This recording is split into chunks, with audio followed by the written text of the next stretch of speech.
The second thing, Your Excellency, I must quickly talk about is some apprehension. We do have grave concern about the misinformation and misrepresentation of the security crisis in Benue State. Your Excellency, it is not herder farmers clashes, it's not communal clashes, it's not repressor attacks or skirmishes. It is this misinformation that has led to suggestions such as remain tolerant, negotiate for peace, learn to live with your neighbors. What we are dealing with here in Benue is a calculated, well-planned, full-scale genocidal invasion and land-grabbing campaign by herder terrorists and bandits, which has been on for decades and is worsening every year. Wrong diagnosis will always lead to wrong treatment. So we are dealing with something far more sinister than we think about. It's not learning to live with your neighbors. It is dealing with a war. The second apprehension, Your Excellency, we have is the politicization of the crisis. Politicians in the states are busy politicizing the crisis, passing blames instead of joining hands to address the crisis. We hear there are some politicians who will even prefer that the crisis should worsen so that it will be a basis for declaration of a state of emergency in Benue State.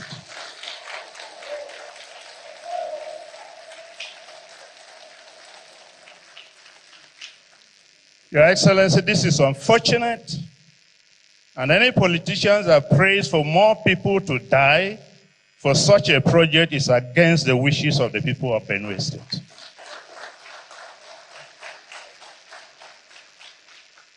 Appeal. Your Excellency, Benue State has made a lot of sacrifices to keep this country united. Many of our people died during the Civil War. We paid the supreme price for this country to keep this country united. Why should we be treated like this? This, what you have come to condole us, is just one in a series of several massacres in this state. What has Benue State done to merit what we are going through? We appeal to you to end the genocide going on in Benue State and the insecurity in all parts of Nigeria. We know you are capable of doing it, sir. We know you are a courageous leader. You are a focused leader. You are a determined leader. You have the courage and the political will to do so. You have taken hard decisions and actions that many people before you did not dare. You have handled the subsidy challenge of this country, the exchange rates in this country, and other difficult decisions. You have taken them. You can give us peace in Benue State. All we ask for you, sir, is to stop our weeping. Give us peace in Benue State so that the farmers, my people in Benue State are largely farmers. They have been chased out of their farms. There is hunger, there is food insecurity challenge. Benue is the food basket of this nation. All we ask for is give us peace so that our people will go back to their farms and continue to produce food for Nigeria. I heard a story that there was a challenge in a place in Kwara State, and you rose up and gave them peace. In Kayama, you can do that for Benue. Your Excellency, I'm the paramount ruler of the Tiv nation globally. And at the opportunity I have here, I also want to appeal to the Tiv people living in Nasarawa State, many who have been dispossessed of their ancestral lands in some local government areas, Kiana, Obi, Awe, etc. The lands have been taken over from them, and they don't have any lands again. And some people are even saying they are not indigenous, they are settlers. These are people who have been in Nasarawa State before the 18th century. They cannot be settlers. I want to appeal to you to give them peace also. Lastly, assurance. Your Excellency, the President of the Federal Republic of Nigeria, I want to tell you that the people of Benue State vote not on basis of religion, not on basis of ethnicity, but on basis of merit, standard, and capacity. In 2023, Benue people went out en masse and voted you in power. I want to assure you that that support and loyalty is still there. Moving forward, expect greater support from Benue State. All we ask as I end my speech, give Benue State peace. Give our rural farmers peace, and they will go back and produce for us. I want to thank you again for this sacrifice you have made of coming personally to be with us. What you have done to us by your personal presence, Benue State will never forget it. Thank you, and God bless you as you go back. In Benue State, where the state government has declared today, June 18th, a public holiday to honor President Bola Ahmed Tinubu's visit to the state. The visit, which comes in response to recent deadly attacks by suspected criminal headers in Yawata and Daudu communities in Guma local government area of the state, resulting in over 150 deaths, has been met with mixed reactions. The secretary to the Benue State government, Deborah Abba, announced the holiday, urging residents to come out in large numbers to welcome the president and his entourage. Meanwhile, the state government is reportedly mobilizing support groups to organize a colorful welcome for President Bola Ahmed Tinubu.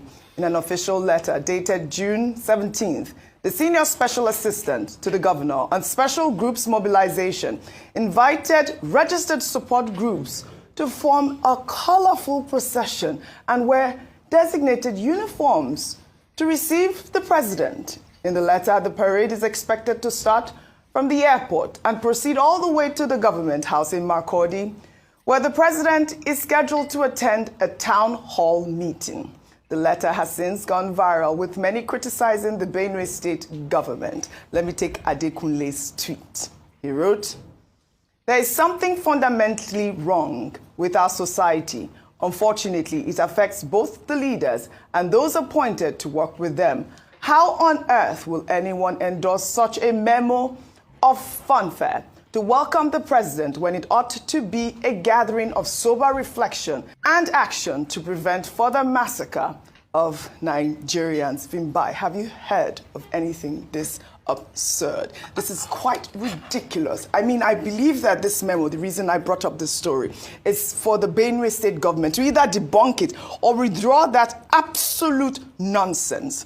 Well, I'm sure we'll see visuals of the president arriving shortly, and we'll be able to see what they have in store. But this is so insensitive. It is deplorable. It is the worst possible choice that one can make at this particular juncture.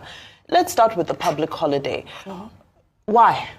First of all, Families are in mourning. When you look at the number that have died, not just in this in the last spate of attacks, but in a broader sense, the number is in the thousands, which means that there's no family in Benue State that has not been affected by these killings, whether it be directly or indirectly. So this is supposed to be a time of grief and mourning. What we would expect is that even before the president came, the state maybe should have actually taken a day out to mourn, a day of grief, and a day to honor those who have lost their lives needlessly during these attacks. That's number one. Number two is, you know, this spirit of Ashwebi. Ashwebi is such a wonderful thing, but we really need to figure out when it's appropriate and when it's not appropriate. I know they're not calling for actual Ashwebi fabric, but the concept is, you know, different groups wearing different colors. It's the general concept of Ashwebi. And you know, we normally see Ashwebi, you know, when the children are kidnapped and they bring them back, they give them Ashwebi. It's misplaced. It's absolutely misplaced, and this is not the time nor the day. Let's not shift the conversation away from the things that matter. The citizens, yes, you're more than welcome. It's important for you to welcome your president and honor him as he is coming to show solidarity with you. But there's a reason why black is the color of grief, and that's the color that they would need to, so that the president can also understand how serious the issue is. I saw videos of people sweeping. That's another thing. They've now sent people to start cleaning the state. Why was your state not clean to begin with? You should have been consistent with the maintenance of it. Now you want to, you know, as Africans, I know I'll round up very quickly, I know you want to move on, but as Africans, we also have a major problem because African homes, most times, no matter what we're going through, when we have visitors, we bring out our best cutlery, our best this, our best that, our best. It's African tradition to almost try to hide our shame. But this is not the time to do that. When your father, quote unquote, in the embodiment of the president is coming, is your time to cry at his feet. And this is our problem, not to, you know, put Vaseline on your face and make sure your face looks shiny so that he thinks that everything is in a better state than it. He needs to see the state for what it is. Absolutely, and I love your point. Black is the color of mourning, and that's what the people of Benue should have done while the president is there. Meantime, Labour Party leader Peter Obi has commended President Bola Ahmed Tinubu for visiting Benue State. In a post on X, Obi urged Tinubu to also visit flood-ravaged communities in Niger State, saying that the president's presence in these devastated and grieving communities will be very reassuring and uplifting. His post reads in part, both Benue and Niger states have lost over 200 lives each due to recent tragedies in Mokwa alone. More than 200 people were confirmed dead and over 1,000 are still missing following the floods. These are not just statistics. They are the lives of Nigerian families torn apart and their communities destroyed, highlighting that President Cyril Ramaphosa of South Africa recently visited flood victims in his country. Peter Obi stated that if the South African president could do it, we trust that you, as our own president, can do the same for your people. Let your visit to Mokwa send a strong message that all Nigerian lives matter and that no community, no matter how rural, is forgotten. Please also consider stepping up security across the country, especially in disaster-prone areas. We look forward to seeing not leadership by remote control, but proactive leadership that responds not just with words, but with compassion and action. Meanwhile, a video featuring a survivor of the deadly attack in Yalwata sharing his harrowing experience has gone viral. In the video, the survivor, Michael Aja, said he lost 20 members of his family. He recounted how their homes were set ablaze by suspected herdsmen, adding that 11 members of his family died in one house. Aja also lost all his goods and property during the attack. He spoke with News Central. Let's take a look. My whole family members that died yesterday, day before yesterday, on that very day, there were 20. That is my own family members. I'm not talking about any other thing. That is my own family members. This is my store. They burn my clothes. They burn everything. They burn our food. All my family members, what we came out with is our clothes, what we wear. On that very day, rain started in the evening. So we entered. I slept there. So I was sleeping. Around 10:20, we had gunshot at back there. So before we could notice that something is happened, Fulani men, they entered this place. How are you sure they are Fulani men? Because they were speaking and I was inside the room and I heard them clearly. Not somebody told me. I was inside the room there and they surrounded that room. I escaped narrowly. My brothers born in this house. Some escaped. My dad born in this house. My heart goes out to this young man, Michael Aja, losing 20 members of his family. Rufai Oseni, I'd like to bring you into this conversation. I'd like your thoughts on all the stories that I've read so far. We're seeing that, the Benue state government is declaring a public holiday today, and that memo that went out asking, support groups to come adorned in colorful outfits, while we see Michael Aja here recounting his harrowing experience of how he lost 20 members of his family. Your thoughts? If the color of blood is red and the color of blood is everywhere in Benue because of the killing, isn't that enough need to introspect before the sycophancy that I see coming out of the state government? These are lives that you will never get back. Look at that man that said he lost 20 people in his family.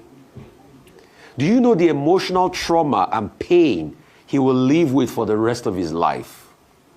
Do you know the nightmare? Do you even care how he sleeps?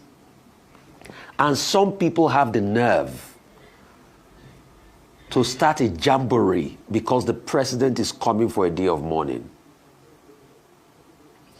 The president, please, is not coming to commission laudable projects of the Benue state government.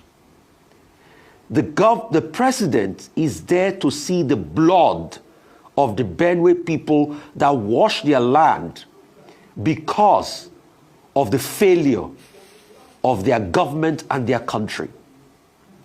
The president is coming there because a country they pledge their allegiance to has failed them, not one, not two times. In the space of 2 years, over 1,000 people have been killed and millions, thousands have been displaced in that area. It is a day of sorrow. The blood of the people of Benue washes that ground they will be stepping on. But people are more concerned about jamboree. For what they have done, to even think and attempt to do like a jamboree, they have allowed the people in that area to die again. When are we going to stop this madness we do in our country? When are we going to stop this over-subservience to power when we need to solve the problem and speak truth to power? The reason for the problems in Benue can also be attributed to this sycophancy that we are seeing by these people. This same government that allegedly wrote that letter have not been able to tell us if they've gathered any intelligence as regards the people that perpetrated that heinous act. They are so quick to roll out the drum and declare public holiday. Did they declare a public holiday to mourn the people of Benue when they were killed? Did they declare a public holiday to mourn the people when they came out to protest? Didn't the security agents stop the people from protesting by shooting them with tear gas? What country are we running? When will this level of sycophancy stop? Well said, Rufai.